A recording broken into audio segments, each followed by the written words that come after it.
शाह साहब जिंदाबाद, रैना साहब जिंदाबाद, चौक साहब जिंदाबाद, कौल साहब जिंदाबाद, चौधरी अब्दुल पहाड़ी लोग 80% ਜਿਹੜੇ ਹਨ ਉਹ ਗਨੀ ਸਾਹਿਬ ਨੇ ਨਾਲ ਲੈਣ ਇਨਸ਼ਾਅੱਲਾ। ਅਸਾਂ ਭਾਰਤੀ ਜਨਤਾ ਪਾਰਟੀ ਨਾਲ ਦਾਮਨ ਥਾਮਿਆ ਵੋਟ ਡਟਿਆ ਕਰਾਂਗੇ ਇਨਸ਼ਾਅੱਲਾ। ਗਨੀ ਸਾਹਿਬ ਦੇ ਮੁਕਾਬਲੇ ਵਿੱਚ ਪੁੰਛ ਵਿੱਚ ਕੋਈ ਨਹੀਂ ਹੈ ਐਸਾ ਲੀਡਰ ਜਿਹੜਾ ਕਿਸੇ ਦੇ ਦੁੱਖ ਦਰਦ ਵੀ ਸ਼ਰੀਕ ਹੋਇਆ ਵਾ। ਅਸੀਂ ਇਨਸ਼ਾਅੱਲਾ ਨਾਲ ਹਾਂ। ਪਹਾੜੀ ਆਵਾਮ ਵਾਸਤੇ ਮੇਰੀ सबना ही अपील है कि अपने बच्चे ना वोट जड़ा वो भारतीय जनता पार्टी ने कैंडिडेट ही देना जनाब चौधरी अब्दुल गनी साहब की।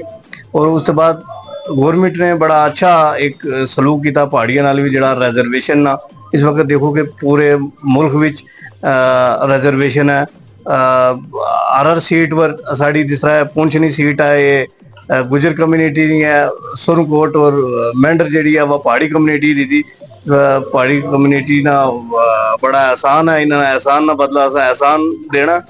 जिस जमात में हम शामिल हुए उन्होंने 10 साल के बाद हमारे साथ बेईमानी की, धोखा किया, स्टेट वे हमारे खिलाफ फैसला किया और मैंडेट जो है नेशनल कॉन्फ्रेंस के कैंडिडेट को दे दिया। अलायंस में चले गए। हमने अलायंस के लिए पार्टी ज्वाइन नहीं की थी। उसके बाद भारतीय जनता पार्टी का मैं शुक्रगुजार हूँ। उनकी हाई कमांड ने मुझे यहाँ से दिल्ली बुला के उन्होंने कहा कि आप पार्टी ज्वाइन करो, हम आपको मैंडेट देंगे। तो मेरे साथी उस वक्त ये सोच रहे थे कि अगर हम पार्टी ज्वाइन करें हो सकता है ये भी हमारे साथ धोखा करें, लेकिन उन्होंने जो कहा वो किया। भारतीय जनता पार्टी ने नारा लगाया जो सबका साथ, सबका विश्वास, सबका विकास, वो अमली तौर पे आप ग्राउंड में देख रहे हैं।